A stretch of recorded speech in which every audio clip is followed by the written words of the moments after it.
All right, now I want to talk to you about setting up your autoresponder. Okay, now if you set up your autoresponder properly, it can pay you for years to come.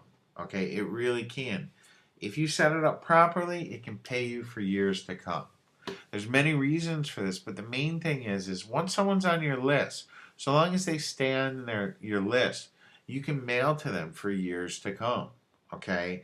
And you can do it either through follow-up messages that go out over time or as just straight up broadcast messages where you're going to mail your entire list. So, when you're setting up your autoresponder, the very first thing that you need to do is you create a list. So I'll go ahead and I'll show you inside of Aweber just so how easy that it is. I'm in Aweber right now, okay? And what you do is you can see over here it says create and manage lists. So I'm going to just go ahead and create a new list. Show you how easy that it is. Now the very first thing it's going to ask you for a list name. I'm going to say it's my test list.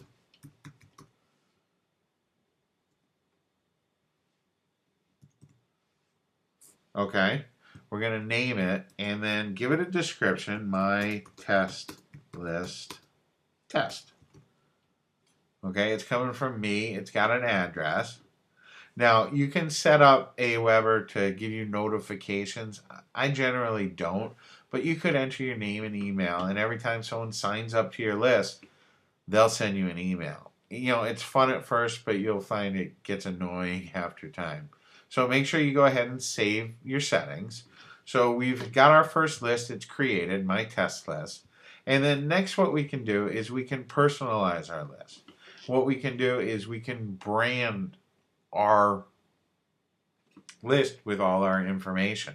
Okay, so you can add in your company name, your URL, an email signature. You can connect it with Twitter and Facebook. I'm not going to worry about that right now. Okay, what I am going to worry about though is you can see over here where it has confirmed opt-in.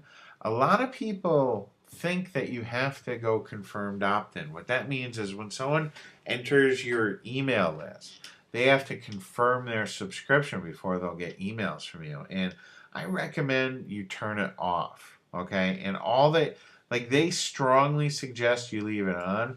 I suggest you go ahead and click on the off button and tell them, yes, I do want it off, because you're going to get more sign up. You're going to get more people on your list that way. Because too often an email can get blocked or just doesn't get through. And if it's your confirmation email, those people are going to never get the information from you that they signed up for. So I recommend you have it off and then go ahead and click on Save Settings. Okay? Now, once you've got your list created, the very next thing that you want to do is you want to create a web form. Now, Aweber is very cool. Aweber is very cool with their web forms. Okay, they have a lot of different designs. You just click on Create a Web Form, and you can see it's going to have all these different designs that you can use. There's all kinds of different things. I personally, I like just using basic type of designs, but this one right here is all right. And you can see there's a lot of stuff on here that we don't need. Like, I like to get rid of a header. I like to make sure that it's centered. Okay, you can see we can change that to center. I like to get rid of this powered by Aweber button. It's not necessary. And also get rid of the footer so we have a nice tight little opt-in form. And I always, absolutely always, get rid of the submit button and put something like click here for instant access. Okay, I like using something like that. And you can see that it doesn't fit, so if we just go ahead and hit the resize button, that'll allow us to resize it and make sure everything fits. And we can go ahead, go to step 2. Now, this is very, very, very important, okay? This thank you page, it needs to be, you need to put in a custom URL. It needs to be your OTO page. The very first thing that people are going to see needs to be your OTO page. Okay, so make sure that you put in your OTO page. That's extremely, extremely important. Okay, and I also like to have my already subscribed page be the OTO. So if someone's already on the list, I like to go ahead and show them that OTO, even if they try to sign up again. And then we go ahead and save our web form. Okay. And then the next step is it's going to ask you, where are we going to publish this? And then you just go ahead and you can get the code right from Aweber, and you paste this code right into your web page. Okay? It's really easy to do. But like I said, the most important part about this is to absolutely make sure that the very first thing that people see after they opt in is your OTO page. That's very important. Okay? The next thing that you're going to do is you're going to add follow-up autoresponders that are going to go out over time. Okay? You can have anywhere between 1 and 100 different follow-up messages that go out to subscribers over time. Now, the very first message needs to deliver what you promise on your squeeze page. So if you're giving away a report, make sure that that first message that they get is the link to that free report. So the way that we set up follow-up messages in Aweber is we just go to messages and then follow-up. Okay? And what we're going to do is we're going to create a follow-up message. So if we just click on, I like to just create plain text messages as opposed to HTML, but that's okay. If you want to use HTML, you certainly can. And what you do is you put in a subject line. Mine is going to be, thanks for signing up.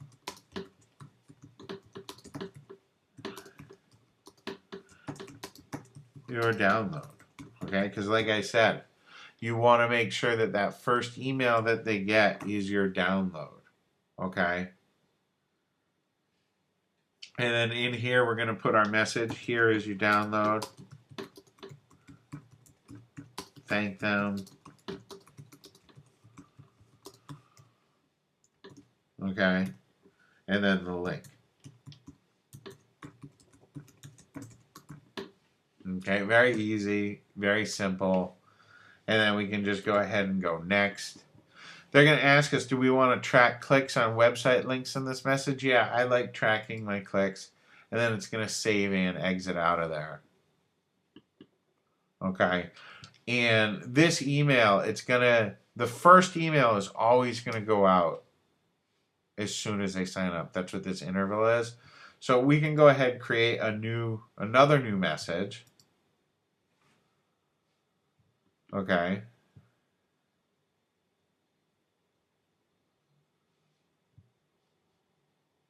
And we can go, this is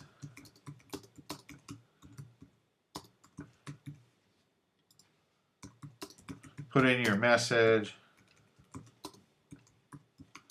promote your OTO,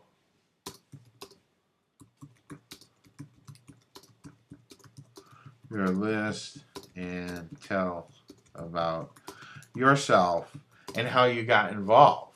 Okay? And then we'll save this, and then we'll see on the next page what we're going to be able to do is it's going to say, hey, when is this going to go out? We want to send this one day after the previous message. Okay? We can choose when it's going to be sent. I generally don't do that. Okay, but you can decide, hey, do you want to skip days? Do you want to only send it on their local time? What time do you want to send this by? All kinds of neat things. Okay, but the important thing is we're going to load up. Okay, we're going to load up our autoresponder messages that go ahead and deliver, right? That deliver our messages out over time. Okay, like I said, that first email message needs to deliver what you promise on your squeeze page. All right. Your follow-up messages. It should be a combination of free information and promotional messages. Okay. It shouldn't all be promotional and it shouldn't all be free. Your first few messages, though, They should not promote any affiliate offers at all. Okay? You should only be promoting your own offers, either your OTO or your upsell, okay, or any other products that are related that you own.